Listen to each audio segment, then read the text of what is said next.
We are now 3 days away from Election Day, and the balance of power is still up for grabs in the Congress. Still remarkable ballot counting efforts still underway in several key states, including Nevada and in Arizona. Georgia's key Senate race is set for a December 6th runoff, you may remember. Once the dust settles, though, the House is still expected to flip red. Republicans have so far secured 213 seats, as you see on your screen, while Democrats hold 206. Both parties are fighting to hit the 218 marker in order to take the majority. And in the Senate, Democrats have secured 48 seats in comparison to Republicans' 49 seats. It takes 51 seats to claim the Senate majority. There are still several races yet to be called. Let's bring in CBS News correspondent Christina Ruffini for more. Christina, great to see you. I believe you are in Phoenix, Arizona. You can correct me if I'm wrong. I don't see the locator up on screen. I also believe I'm in Phoenix, Arizona, but you know, we've been bouncing around. But yes, I think that's where we are. So good morning, guys. Nice to see you. Yes, and the reason you're bouncing around and the reason you're there is because it's really become a focal point of the nation because the ballot counting process is ongoing. Give us the latest. That's right. So you're just talking about control of the Senate. This, of course, is one of those dwindling few races that have yet to be called. You can look behind me. You can see these people have been tabulating and counting up these ballots. The frustration is, why is it taking so long? And the reason it's taking so long, and Arizona is one of the states where you can vote in person on Election Day. Your vote goes put into the tabulator and get counted. But if you get here and you don't want to wait in that line, you can drop off your mail-in ballot, and that process is more complicated.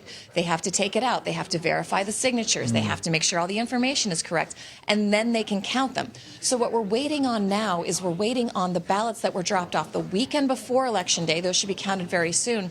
And the ballots that were dropped off on Election Day. And those ballots that were dropped off on Election Day are what the Republican candidates for both Senate and governor are hoping will possibly push them to overtake the Democrats. But that's getting harder and harder, especially in the Senate race. The new numbers we have from last night when they just released them, Democrat Mark Kelly is now ahead 51 to Blake Masters 46%. That's a pretty big lead that's going to be hard, not impossible to overtake.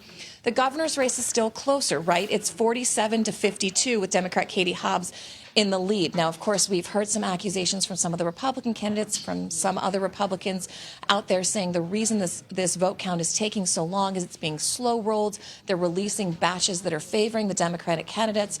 We heard a pretty strong pushback yesterday from the heads of the voting system here, who are Republicans, who said, look, this is the law in Arizona. We are following the law. This is how long it takes. If you don't like it, talk to your state legislature. And Christina, to follow up on what you were saying there, former President Trump and Republican gubernatorial candidate Kari Lake are attempting to sow doubt about the election and the results because of how long it's taking to count the ballots in Arizona. What are state election officials doing to ensure the validity of this election?